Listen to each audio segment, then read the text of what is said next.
Sistem pendidikan negara yang dilaksanakan kerajaan adalah untuk merealisasikan aspirasi negara dalam mewujudkan perpaduan kaum dan integrasi nasional dalam kalangan masyarakat pelbagai bangsa.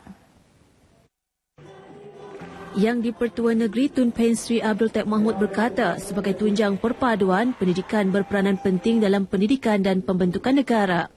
Tun Pen Sri Taib berucap merasmikan blok kelas dan bilik pentadbiran Sekolah Menengah Kuching High di Kuching. Justru beliau mahu tradisi sistem pendidikan sedia ada dikekalkan demi mencapai tahap terbaik sekaligus menyumbang prestasi tertinggi dalam masyarakat tanpa mengira pelbagai latar belakang. Sementara itu, Tan Sri Adnan Satem dalam ucapannya memuji usaha Persatuan Tiaw Chiu Kuching dalam mencari dana bagi membina semula bangunan pentadbiran dan kelas sekolah berkenaan yang musnah akibat kebakaran pada Disember 2008. Katanya pelbagai pihak tampil menyalurkan dana dan sumbangan kepada persatuan itu untuk memastikan pelajar sekolah tersebut dapat meneruskan sesi pembelajaran dengan selesa. Teks ucapan beliau disampaikan oleh Menteri Muda Sukan dan Perhubungan, Datuk Lee Kim Shin. Persepsi negatif terhadap anggota penguatkuasa perhutanan perlu dikikis demi menegakkan undang-undang. Ini berikutan anggota penguatkuasa seringkali dilabel sebagai tidak amanah ketika menjalankan tugas sehingga memberi tekanan kepada mereka. Timbalan Peguam Besar Sarawak, Talat Mahmud Abdul Rashid berkata keadaan ini boleh menggagalkan fungsi undang-undang itu sendiri apabila masyarakat sendiri sudah tidak yakin dengan institusi perundangan. Justru masyarakat perlu yakin kepada anggota penguatkuasa dan tidak membuat tuduhan tanpa bukti kukuh. Beliau bercakap ketika memberi taklimat berhubung Ordinan Perhutanan 2015 Chapter 71 di Kuching. Mengenai ordinan baharu yang menggantikan Ordinan Perhutanan Chapter 126 edisi 1958, beliau memberitahu ordinan tersebut telah pun berkuat kuasa pada 1 Jun lalu selepas diluluskan ketika persidangan Dewan Undangan Negeri pada April lalu. Jelasnya tidak banyak perubahan di dalam kedua-dua ordinan tersebut kecuali penambahbaikan dari segi bidang kuasa menteri dan pengarah Jabatan Hutan Sarawak selain penguatkuasaan yang lebih kukuh dan hukuman yang lebih berat. Ini bertujuan untuk memerangi aktiviti pembalakan haram secara habis-habisan dan memastikan pengurusan sumber hutan dan alam sekitar yang lebih mapan. Jabatan Hutan Negeri hari ini melangkah setapak lagi dalam usahanya memelihara dan memulihara hidupan liar melalui pemeteraian Memorandum Persefahaman MOU bersama Persatuan Pemeliharaan Hidupan Liar. Pengarahnya, Sapuan Ahmad memberitahu MOU itu dilihat seiring dengan dasar Pelan Induk Hidupan Liar Negeri sejak 1990 dan Pelan Tindakan Strategik Orang Utan 2010. Selain itu, ia mempromosikan aktiviti-aktiviti melalui penyelidikan saintifik dan pendidikan pemeliharaan di kawasan-kawasan terlindung. Beliau menjelaskan Jabatan Hutan mensasar untuk menerokai seluas 1.5 juta hektar kawasan terlindung sepenuhnya baharu dan kini seluas 800,000 hektar telah digazet bagi tujuan tersebut. Haji Sapuan memberitahu pemberita selepas menandatangani MOU bersama Wakil Persatuan Pemeliharaan Hidupan Liar Melvin T. Kumar di Kuching. Melalui MOU berkenaan, Persatuan Pemeliharaan Hidupan Liar akan terlibat dalam beberapa projek termasuk projek pembangunan Pertubuhan Bangsa-Bangsa Bersatu, Dana Alam Sekitar Sedunia dan aktiviti penyelidikan orangutan. Kementerian Sumber Asli dan Alam Sekitar merancang untuk melaksanakan 56 projek bernilai 2.1 bilion ringgit di bawah rancangan Malaysia RMK11 di negeri ini. Menurut Menterinya Datuk Seri Dr. Wan Junaidi Tuanku Jaafar, projek berkenaan akan dibahagikan kepada dua kelompok iaitu di bawah Jabatan Perhutanan Sarawak dan Jabatan Pengairan dan Saliran Negeri. Katanya peruntukan itu berdasarkan perbincangan kementeriannya dengan agensi-agensi kerajaan negeri. Datuk Seri Wan Junaidi bercakap kepada pemberita selepas kunjungan hormat dan majlis perjumpaan dan taklimat oleh Kementerian Sumber Asli dan Alam Sekitar kepada Ketua Menteri Tan Sri Adnan Haji Satem di Kuching hari ini. Beliau juga memberitahu perbincangan akan diadakan dengan Ketua Menteri bagi mengenal pasti projek-projek yang menjadi keutamaan untuk dilaksanakan.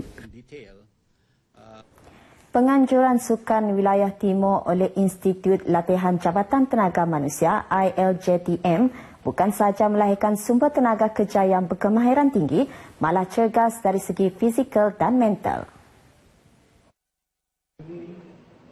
Ahli Parlimen Bintulu, Datuk Seri Tiong Kin Sing berkata kejohanan yang berakhir semalam di Pusat Latihan Teknologi Tinggi EdTech Bintulu itu juga telah menjadi platform untuk menyatukan warga ILJTM wilayah timur yang merangkumi Sabah, Sarawak dan Labuan. Teks ucapan beliau disampaikan oleh setiausaha politiknya Zaidino Abu Nasir pada penutupan kejohanan kali ke-9 itu di Bintulu. Pada kejohanan tersebut, IRP Sandakan Sabah muncul sebagai johan keseluruhan, manakala IRP Kota Kinabalu muncul tempat kedua dan IRP Kota Semarahan pula menduduki tempat ketiga.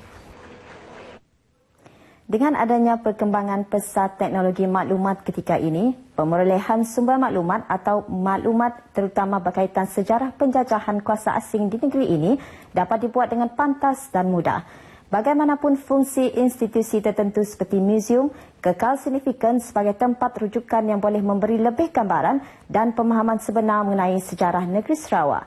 Ikuti laporan Rosita Ampong mengenai Kubu Elis Muzium Warisan Sri Aman bagi mengimbas kembali sejarah zaman pemerintahan Brooke pada kurun ke-19.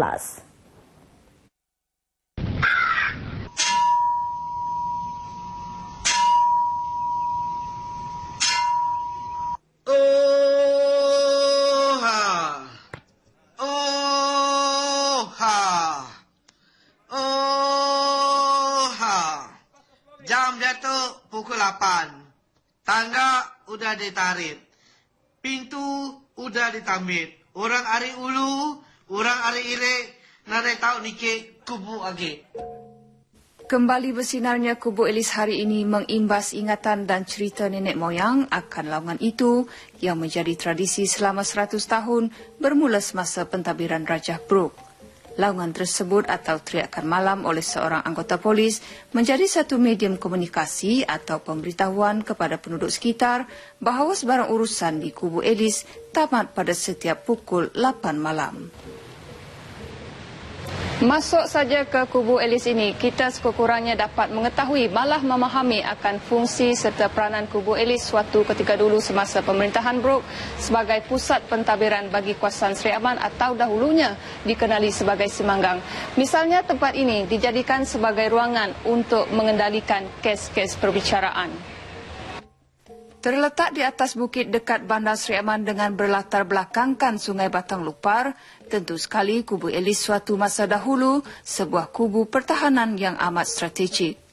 Wujudnya ruang makan, ruang santai dan bilik tidur menjelaskan bahawa Kubu Elis pernah menjadi tempat kediaman pemerintahan Brooke di Semanggang. Kali terakhir Kubu Elis berfungsi sebagai pejabat daerah Sri Aman sekitar 1970-an. Selepas itu, ia terbiar agak lama sehinggalah usaha membina semula Kubu Elis dimulakan pada 2013. Okey, dalam pembinaan Kubu Elis ni sebelum dianya diroboh, kita terlebih dulu menilai bahan-bahan yang dapat kita gunakan semula. Sebab kebanyakan bahan yang digunakan untuk membina Kubu Brooke adalah dari bahan kayu yang keras, jadi kebanyakan kayu belian. Selain mengekalkan sebahagian besar bahan binaan asal, kerja-kerja membaik pulih Kubu Elis menggunakan kaedah tradisional seperti penggunaan pasak, selain mempamerkan sejarah Sri Aman serta elemen lain seperti tiga kaum utamanya, iaitu Melayu, Iban dan Cina. Berfungsi sebagai Muzium Warisan Sri Aman, pastinya ia kini menjadi kebanggaan seluruh masyarakat Bandar Merpati Putih. Yeah, I feel very proud also with what our government have done with one of our most valuable khazanah. Kita mengawarkan keistimewaan, keunikan fort ini kepada kawan-kawan kita di seluruh Sarawak, di seluruh negara, di seluruh dunia.